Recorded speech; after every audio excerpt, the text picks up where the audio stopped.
What are the best Facebook groups for sports card collectors? In today's video, we're going to look at some of the groups that I'm a part of and explore Facebook and how sports card collectors can use it to make money, network, and meet other like-minded collectors. Here's the intro.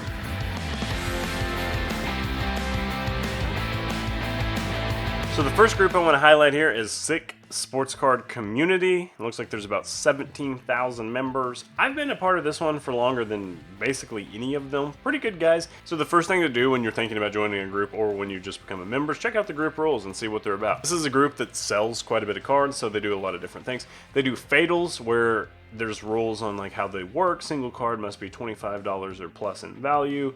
Multiples must be the exact card. Raws need to be front and back, and just check out all the rules. All raw cards need pictures of both front and back. All cards require recent comps. Does not meet minimum value if it's not worth more than $25. You can't sell sealed wax, that's a big one. All posts require the necessary details, no links. Rules changes. This one's nice to see vouchers required for anything over $100, so if you've never bought for somebody before, you get vouchers to prove your validity as a seller. Make sure you're not going to hose anybody.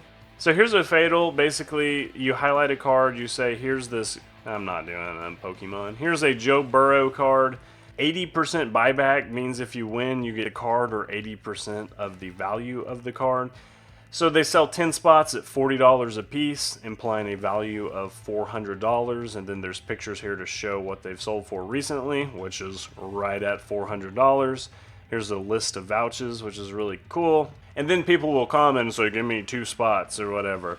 And it's basically like the lottery, you're rolling the dice. So when a fatal fills, here's how it goes. We're going to randomize it just on random.org. They're randomizing it 8 total times. And the guy on top is going to be the winner. And then once this is all done, it doesn't really matter who wins. But once it's all done, they post the video right here. And it records showing that it's live. So that's how that shakes out. Same thing here, Wimby's Prism 10, 4 at 144. So I think this is a fatal technically when it has 4. And you can get a price comp sort of thing. So there's a lot of this that goes on in these groups. There's also occasionally people who like to be, oh man, look at my PayPal balance. I'm trying to buy cards. It's the dumbest thing. So for this one, Kyle said that he's buying any sport at $100 or more per card. Sometimes people will say, hey, I'm looking to spend $2,000 on Jordan Love, Justin Herbert, or Tua cards. And then people will, in the comments, they'll post their cards. This one, just people posted a ton of different cards, asking $2,000 or best offer, which is awesome since he has $1,700 and he just posted it, so we already see some problems there. And people will just post all their cards and try to work out a deal. So Sick Sports Card Community is a great Facebook page. There's a lot of nice cards here. The people who are buying and selling and raffling off cards typically have nicer, higher end cards, and it's definitely worth joining. Tell them we sent you. Here's another group called Buy, Sell, and Trade Sports Cards. I'm not a member. I think I used to be and I left it. It had a lot of lower end cards, so I got less interested. It has a ton of members though, 108,000 members.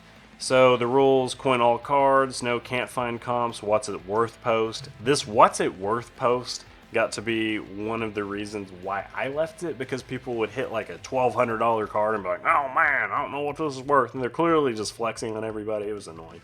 So I left. But this is a page to check out if you're interested. It had a lot of buying and selling, some lots, that sort of stuff, just not necessarily as much high-end stuff.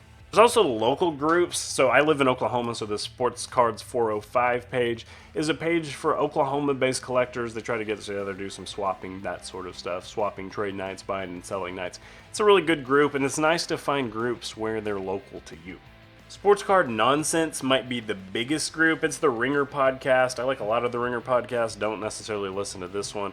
This group was annoying enough. Honestly, I muted it, but I'm still part of it, I think. Oh, and they all like to say nonsense about everything.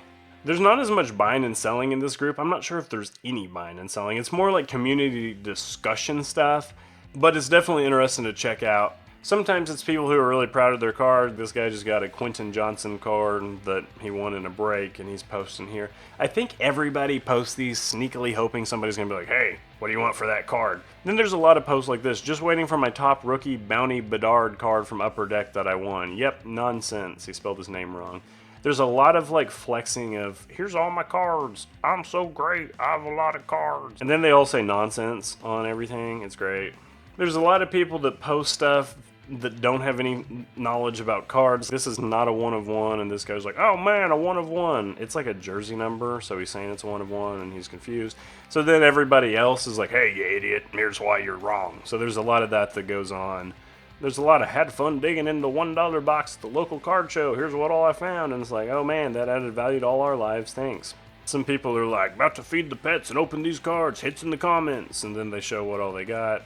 And it's a whole lot of commentary. Oh, and then there's the occasional guilty husband that's like, my mailbox is always full of cards. You can't tell my wife. I should probably stop this addiction. Never join a therapy group. And that kind of stuff's great too.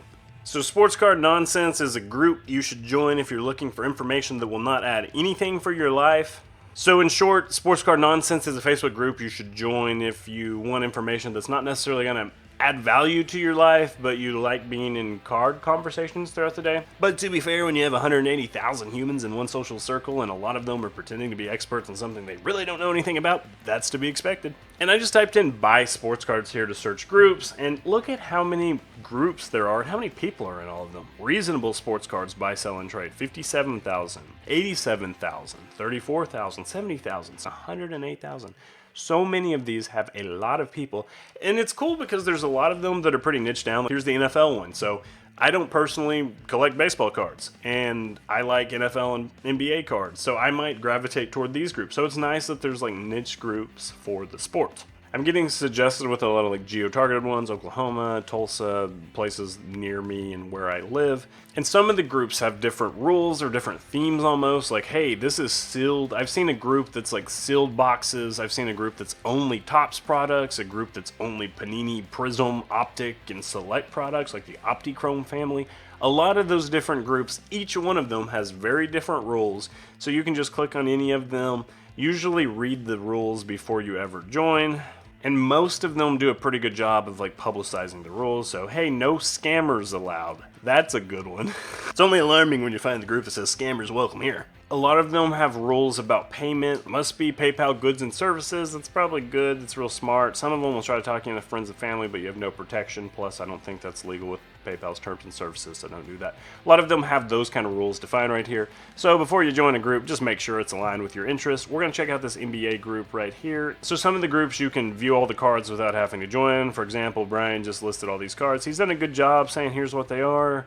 Here, I'm coining it, that's what they call it. So basically it's your name, just to prove your name and date on a piece of paper on the picture. Some sealed product, sealed hobby box from 2008 if you want to chase some Russ Westbrook rookies, $650 shipped. Some conversations, draft picks, what names are you collecting? This group actually seems pretty good. I'm joining this group. I like the content here thus far. It hasn't necessarily been brain rot. And we'll just check out what's going on here, learn more of the rules. Allowed games, so you can do lines, Raz, raffle, stacks. I don't even know what stacks are. No cross-promoting items in groups. They want to keep it in-house. No rude comments. You gotta be nice to everybody. This one does not say scammers aren't welcome, so I'm assuming scammers are welcome. And the vast majority of them do no direct eBay links. They want the transactions to happen in the marketplace. I don't even think that, obviously, when you're buying something on Facebook, the group's getting really a cut. But by having a group, they can maybe monetize it in other ways if you get 30,000 people that are interested in the same sort of stuff. So they try to keep it all here. So this is my look at Facebook groups. Remember, when you're buying on Facebook groups, always be smart. Try to get vouchers for the people you're buying from, just because you could easily get hosed when you're buying from random strangers and there's not eBay's insurance behind it. But also, if you're selling cards, Facebook's a good way to do it because they don't necessarily take all the fees that you'll give up if you're selling on eBay. You're looking at like 13% per card. When you sell on eBay, Facebook, if you do it goods and services, you're giving up like 3% to PayPal. Hope you enjoyed this video. Hope you join some of these groups. See you next time.